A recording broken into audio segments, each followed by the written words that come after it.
Bismillahirrahmanirrahim. Assalamualaikum warahmatullahi wabarakatuh.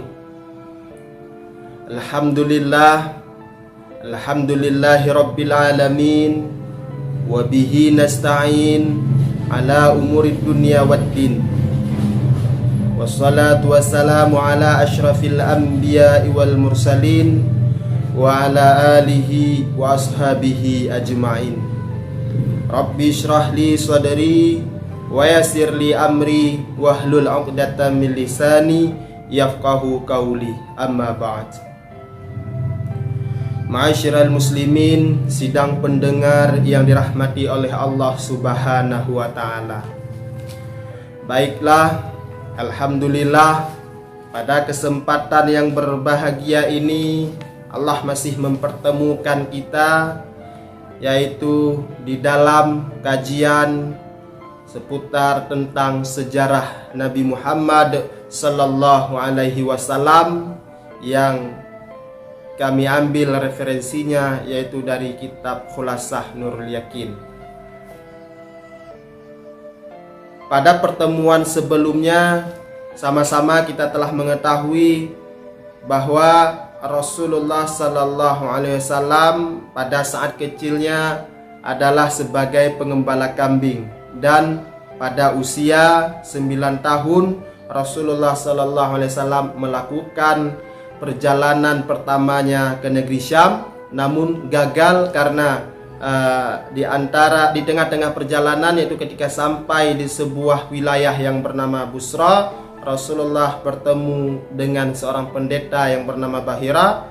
Kemudian Bahira ini mengetahui tanda-tanda kenabian itu ada pada Muhammad, maka pendeta ini menyuruh ataupun meminta pamannya untuk membawa kembali pulang Rasulullah ke kota Mekah karena ditakutkan ada musuh nanti yang menghampirinya. Jadi pada kesempatan ini kita akan melanjutkan pembahasan selanjutnya, yaitu tentang Safratuhu tsaniyatu ila Syam, perjalanan Rasulullah sallallahu alaihi wasallam pada kali yang kedua ke negeri Syam.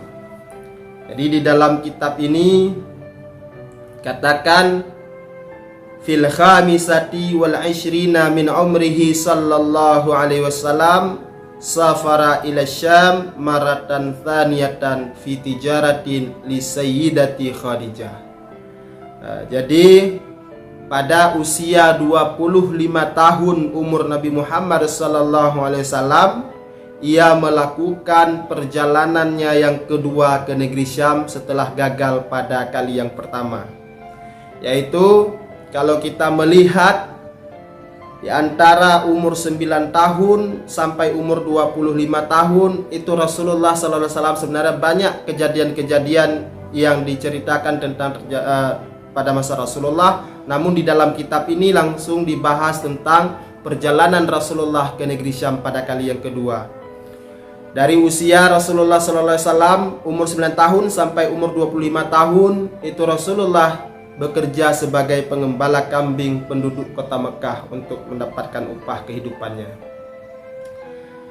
Jadi berbeda dengan perjalanan Rasulullah pada kali yang pertama. Perjalanan Rasulullah pada kali yang pertama itu Rasulullah mengikut pamannya. Dia pergi bersama pamannya dengan kafilah dagang kota Mekah. Namun pada perjalanan Rasulullah pada kali yang kedua ini, Rasul tidak pergi bersama pamannya lagi. Rasul pergi memperdagangkan harta Khadijah. Pergi memperdagangkan harta Khadijah yang akan dibawa oleh Rasul nantinya ke negeri Syam. Wa kanat dzata syarafin wa malin. Jadi Khadijah ini adalah seorang yang sangat mulia kedudukannya di kota Mekah pada saat itu. Dia seorang hartawan, seorang orang yang disegani, perempuan yang sangat disegani, perempuan janda, itu janda kaya yang sangat dihormati. Pada saat itu Khadijah tidak ada lagi suaminya, karena Khadijah ini sebelum menikah dengan Nabi Muhammad, nantinya diceritakan ke depan, Khadijah ini telah pernah nikah dengan seorang laki-laki yang bernama Abi Halah. Jadi pada saat itu suami Khadijah sudah tidak ada lagi ketika Rasulullah memperdagangkan hartanya. umpama kekayaan yang dimiliki oleh seorang Khadijah binti Khuwailid ini, yaitu sepertiga tanah Arab itu. Umpama luasnya kekayaan Siti Khadijah pada saat itu. Tasta'jirur rijala fi maliha.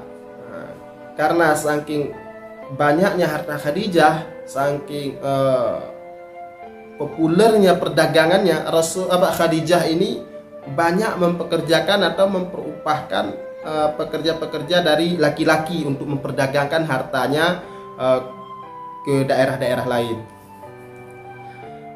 Jadi di sini wa qad ikhtarathu li hadzal amal li'annaha sami'at bi sidqihi wa amanatihi wa akhlaqihi syarifah. Pada kali ini Khadijah rupanya tertarik tertarik dengan yang namanya Muhammad. Maka Khadijah tertarik untuk mengajak kerjasama dalam memperdagangkan hartanya. Jadi di sini dikatakan bahwa Khadijah memberikan harta kepada Muhammad itu adalah harta yang tidak pernah diperdagangkan kepada pekerja-pekerja yang lain. Maka diberikan kepada Muhammad untuk diperdagangkan. Mengajak kerjasama bagi hasil.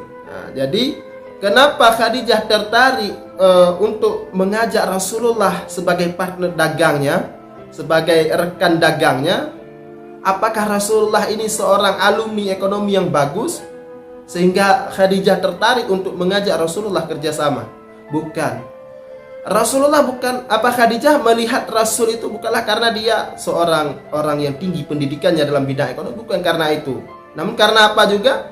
Li'annaha sami'at bisidqihi. Khadijah melihat ada kejujuran pada Rasulullah. Khadijah mendengar bahwa Rasulullah ini seorang yang jujur, seorang pemuda yang sangat jujur pada kala itu. Kemudian seorang pemuda yang sangat amanah, dan seorang pemuda yang mempunyai akhlak yang mulia. Berbeda dengan kehidupan kita pada zaman sekarang ini.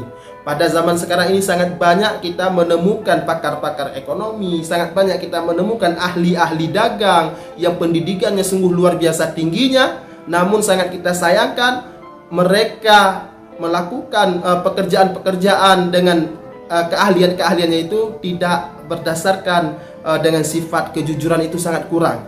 Sifat amanah itu sangat kurang diterapkan. Akhlak yang sangat mulia itu sangat kurang diterapkan dalam pekerjaan-pekerjaan sehari-hari. Berbeda dengan Rasulullah SAW, Khadijah tertarik kepada Rasul bukan karena ketinggian pendidikannya, tapi karena kebagusan akhlaknya yang sangat luar biasa. Maka Khadijah mulai mengajak Rasulullah untuk kerjasama dalam perdagangan. Namun Khadijah tidak melepaskan Rasulullah sendiri, karena ini Rasulullah pertama sekali membawa harta dagangan Khadijah. Maka Khadijah ini menitipkan seorang pekerjanya yang sangat dipercayainya, yaitu yang bernama Maisarah. Wa kana ma'u khadimuha Maisarah, dan bersama Rasulullah itu adalah pekerja Khadijah yang bernama Maisarah. Jadi masyiral muslimin rahimakumullah, Maisarah di sini bukanlah seorang perempuan. Karena di tanah Arab Maisarah ini adalah nama yang dipakai untuk kalangan laki-laki. Berbeda dengan di daerah kita, di wilayah kita, nama Maisarah ini adalah nama yang dipakai untuk kalangan wanita. Faba'a wa bata'a wa raja'a birbihin azim. Jadi ketika Rasulullah SAW telah membawa harta dagangan Khadijah ke negeri Syam bersama Maisarah, ia memperjualbelikan harta Khadijah dengan sifatnya tadi yang jujur, amanah, dan akhlaknya sangat mulia itu, sehingga Maisarah ini takjub. Maisarah ini takjub melihat keahlian Rasulullah dalam berdagang, kejujuran Rasulullah dalam berdagang, kepercayaannya dalam berdagang. Maisarah belum pernah melihat kepada pekerja-pekerja Khadijah yang sebelumnya tentang bagaimana Rasulullah ini sangat jujur, itu belum ditemukan kepada pekerja-pekerja sebelumnya. Sehingga dengan demikian banyak orang yang tertarik melakukan transaksi perdagangan dengan Rasulullah SAW, sehingga pada saat itu Rasulullah SAW bersama Maisarah mendapatkan keuntungan yang sangat besar, yang berlimpah 2 kali lipat keuntungannya bahkan dibandingkan dengan pekerja-pekerja Khadijah yang lainnya. Maka sehingga Khadijah dan Maisarah dan Nabi Muhammad itu kembali pulang membawa keuntungan yang sangat besar. Maisarah saking takjubnya melihat bagaimana keahlian dan kejujuran Rasulullah dalam berdagang, sehingga Maisarah ini melaporkan kepada Khadijah, sehingga Khadijah ini semakin tertarik kepada kepribadian Rasulullah sallallahu alaihi wasallam. Maka di sini dapat kita ambil kesimpulan bahwa pertemuan pertama Rasulullah sallallahu alaihi wasallam dengan Khadijah itu adalah pertemuan dagang, yaitu melakukan kerjasama dagang, memperdagangkan harta Khadijah ke negeri Syam. Maka untuk kesempatan yang berbahagia ini kami cukupkan sampai di sini. Insya Allah mudah-mudahan apa yang kami sampaikan ini menjadi pelajaran untuk kita semua, menjadi manfaat untuk kita semua, dan bisa kita terapkan di dalam kehidupan kita sehari-hari, bagaimana cara-cara berdagang seperti berdagangnya Rasulullah SAW. Insya Allah akan kita lanjutkan pembelajaran atau pembahasan selanjutnya pada pertemuan berikutnya. Kami akhiri billahi taufiq wal hidayah. Assalamualaikum warahmatullahi wabarakatuh.